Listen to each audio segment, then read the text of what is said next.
asalaamu calaykum waraxmatullahi wabarakaatu daawadayaasha qiimaha badan ramadaan kariim sidoo kale jimco wanaagsan kuna soo dhawaada barnaamijka idin kula wadaagan wararkii ugu dambeeyay sportska fadlan daawad haddii aad tahay saaxiib nagu cusub janaalkayga subscribe saar like iyo share iyo comment kama marno balse barnaamijkeena qaybtiisa koowaad waxaan kaga hadlaynaa kooxda Lille oo qarka u saaran ku guuleysiga French League One sidoo kalena soo ilaalabta awoodda kooxda Paris Saint-Germain horyaalkaas ku haystaan saadarta shabakada Daily Mail ayaa kooxda Lille ka diyaarisay maqaal qurux badan oo taabanaya dhinacyo kala duwan haddii aan lahayd ciyaartooyda kooxdan ku sugan macalinka hogaaminaya iyo agaasimaha kooxdan saadarteeda daawadayaasha qabada macalinka lagu magacaabo Christopher Geltler wuxuu u diyaarinayaa kooxda Lille markii ugu horeysay ku guuleystaan French League One muddo 10 sano kadib sidoo kalena kooxdan waxay doonayaan inay soo ilaalaan awoodda Paris Saint-Germain horyaalkan ku haysta markii laga cabar qaato 8 sano ugu dambeysay French League One 7 sano kamid waxa qaadeen kooxda Paris Saint-Germain Lille 3 kulan oo harsan kulamada kala duwan ee la ciyaari doona kooxaha Lens oo caawa wajahayaan Saint-Etienne oo dabcan la ciyaari doona kulanka xigo iyo Angers oo kulanka dambe la ciyaari doonaan kooxda uu hogaamiyo Christopher Geltler waxay diyaar u yihiin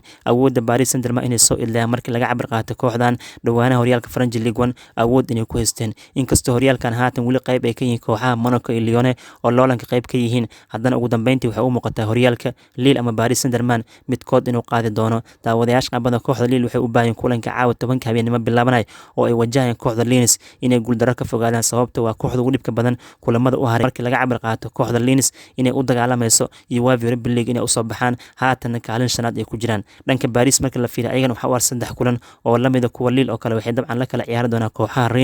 Reims iyo Brest saadartee Paris ayagana kulanka ugu adag waxay wajihi doonaan kooxda Reims oo u dagaalamayaan inay Europa League u soo baxaan haatan waxay ku jiraan kaalinta lixaad oo kala sareynta French League One marka waxaa muuqata Lille iyo Paris Saint-Germain kulamo isku mid ah u hareen saadarteed kooxda Lille waxay u baahan kulamada u harsan in si taxadir ku dhahan u wajahaan markii aan fiirino si kooban jadwalka haatan French League One ka harsan Lille caawa waxay u baxayaan Lens kulan ee safar u yihiin dhinaca kale Paris markii la fiiriyo kulankooda xiga axadda waxay safar u yihiin Reims ayay safar u yihiin kadib 16 bisha May isku mar ciyaari doonaan Lille waxay soo dhaweynayaan kooxda Saint-Etienne Parisna waxay qaabilayaan kooxda Reims kulanka ugu dambeeya 23 bisha May Lille waxay safar u yihiin kooxda Angers halka Paris Saint-Germain ay qaabilayaan kooxda lagu magacaabo Brest dhinaca kale markii aan fiirino Lille ciyaartooyda ku sugan waxaa qayb ka wararyahan Kanadiyaanka lagu magacaabo Jonathan David kan dabcan wuxuu ka mid yahay wararyahanada haatan French League One ugu bandhiga fiican xagaagii hore 24 milyan oo pound waxay kaga soo iibsadeen kooxda Gent oo dhankaas Belgium ka dhisan markaas wuxuu noqday taariikh ahaan ciyaaryahanka ugu qaalisan ee kooxda Lille soo iibsato bilcagsi ay isku yihiin kooxda Paris Saint-Germain sababtoo ciyaaryahanka ugu qaalisan waa Neymar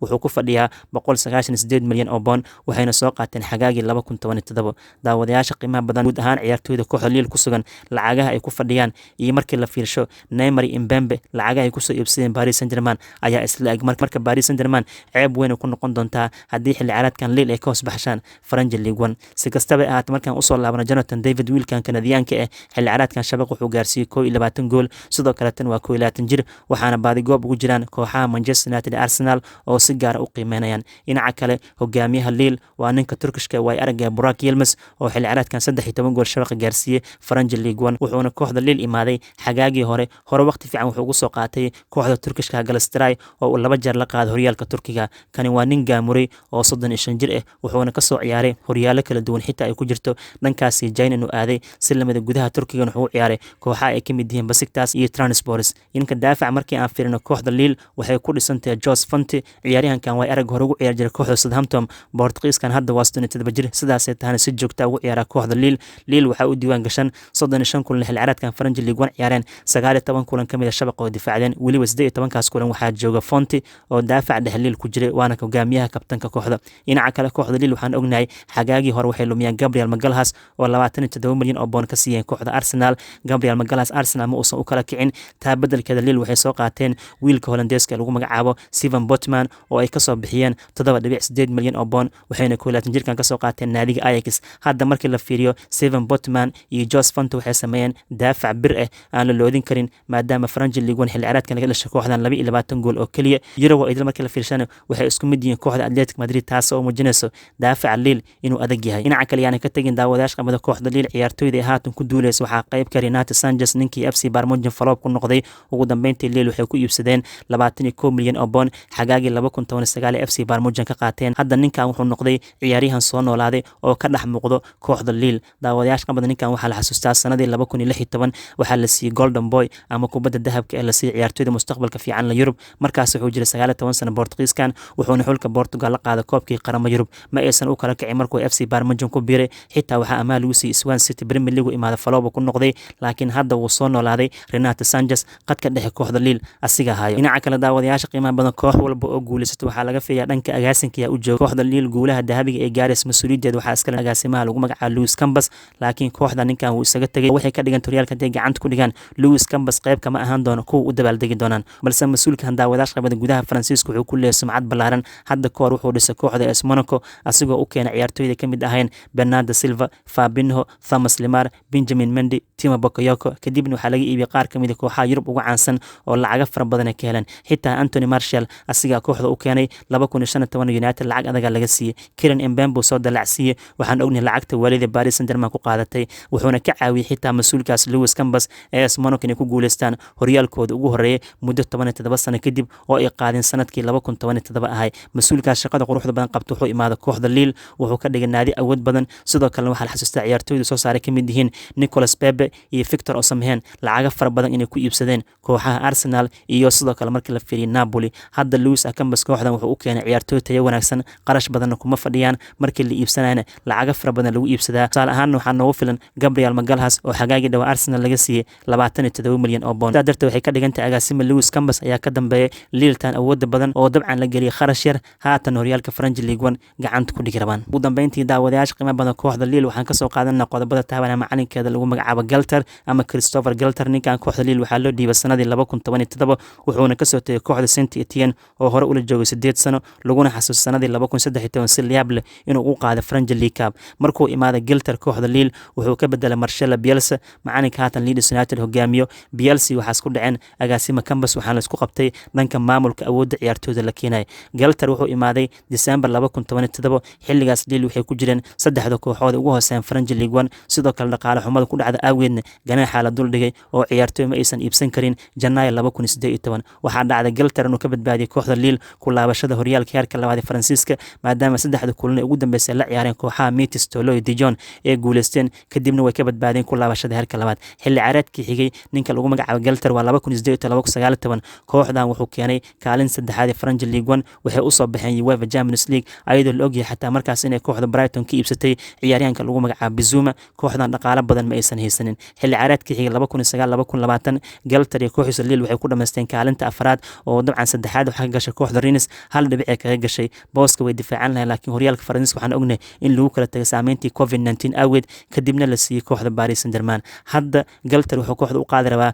horyaalka Faransiiska waxaa muuqata marka macalinkan meel dheer inuu ka keenay kooxda Lille oo ay qarku saaran yihiin ku guuleysiga French League 1 daawadayaasha qiimaha badan saadirteed intaasan ku soo ileynana warbixintii gaarkan kaga hadlayna kooxda Lille oo caawa ciyaaris kulan ka tirsan French League 1 waxay wajahayaan naadiga Lens haddii caawa ay guuleystaan waxay u badan tahay 90% inay horyaalka qaadi karaan tijaabada ugu culus caawa hortaala markaana soo qaadana qodobada kale sportskii sheekooyinka ugu dambeeyay waxaa qaybka ninka lagu magacaabo Riyad Mahrez ayaa loo doortay toddobaadkan laacibka ugu wanaagsan UEFA Champions League kulamada lugta labaad ee la ciyaaray semifinalaha talaadii Arbaco wuxuuna ka dulqaaday Riyad Mahrez abaalmarintan ciyaartooyda kamid yihiin Robin Dias oo dabcan isku koox yihiin N'Golo Kante oo ciyaar kooxda Chelsea iyo Kai Havertz oo asigana Blues ka tirsan ninka lagu magacaabo Mahrez badni qurux badan u sameeyay kulankii Paris Saint-Germain lagu kala diray oo Man City ay guuleystay maadaama laba jeer shabaq uu gaaray sidoo kale saddex darbo on target uu sameeyay 79 baaskiis uu saxsanay saadartay marka Player of the Week laacibka toddobaadkan ugu wanaagsan kulamadii Champions League la ciyaaray talaadii Arbaco semifinal lugtiisa labaad waxaa loo doortay xidig ugu wanaagsan Riyad Mahrez oo Algerian ah oo haatan finalka taagan dhinaca kale qodobada kale soo qaadan karna waxaa qaybka kooxda Inter Milan maamulkeeda waxaa la sheegay inay ka arinsan doonaan ciyaartooyda la iibinayo iyo kuwa kooxda joogi doonaan maadaama madaxweynaha kooxda Inter Milan mas'uulka lagu magacaabo Zanga uu sheegay kooxda inay geli doonto xaalad adag oo dabcan mushaaraadka la dhimayo macquulna ay tahay qaar kamid ciyaartooyda in la iibiyo haatan Corriere dello Sportivo waxay ogaatay ciyaartooyda kale Romelu Lukaku Alessandro Bastoni iyo Nicola Barella waa lama taabtaan lacag kastoo Inter Milan loo keeno dabcan ma aqbali doonto dhinaca kale ciyaartooyda kale Lautaro Martinez Arturo Vidal Steven De Vrij Ashraf Hakimi iyo Marcelo Brozovic kuwaana dabcan lama taabtaan waa lama iibinay laakiin waxaa la raacsiiyay haddii qiimaha saxda Inter Milan ay ku helaan lacago waali ah ciyaartooydan way iibsan doonaan sidoo kale waa la mid ciyaaryahanka lagu magacaabo Christian Eriksen si kastaba ahaata Antonio Conte wuxuu rajeynayaa ciyaartooydiisa muhiimka in aan laga gadin maadaama xaalku uu xun yahay waxaana ku adkaan doonta macalinkan inuu kooxda sii joogo maadaama qandaraaska isku egyahay June 2022 waxayna warbaahinta Talyaaniga leeyihiin waxaa la joogaa xilliga Conte Inter Milan garab istaagi lahaa maadaama maadaama Real ku qaado 11 sano kadib waxaa la leeyahay waa ku ceeb inuu kooxdan ka cararo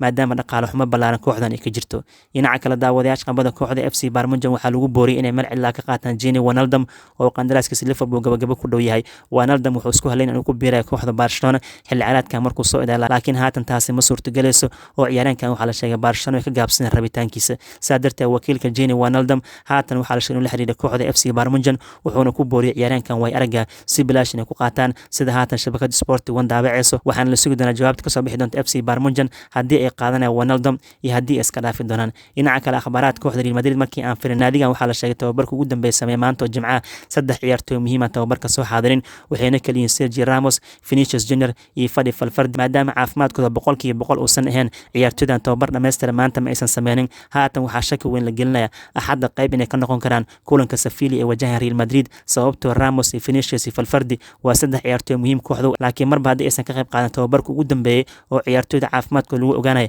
haatan shaki weyn la gelinaya axadda inay Madrid caawin karaan kulanka xasaasiga ee Sevilla wajahan dhinaca kale daawadayaasha qamada sheekooyin kala jira waxaa qaybka maamulka Arsenal waxay soo saareen go'aan cad oo ku aadan mustaqbalka Mikel Arteta waxayna xaqiijiyeen Arteta kooxda inuu sii joogi doono xilli ciyaareedka cusub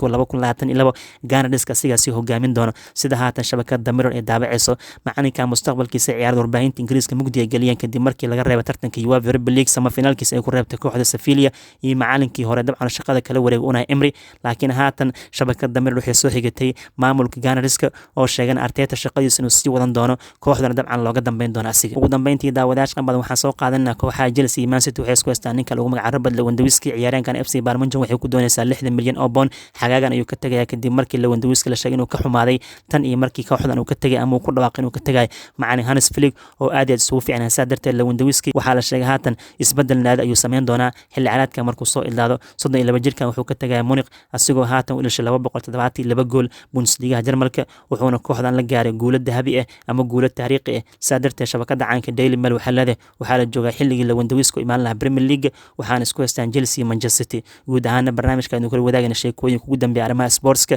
intaasaan kusoo celinayna fadlan firkiina ka dhiibta qodobadii aan soo qaadanay haddii aad tahay saaxiib nagu cusub janaalkayga subscribe saar like iyo share iyo comment ka marno asalaamu calaykum waraxmatullaahi wabarakaatu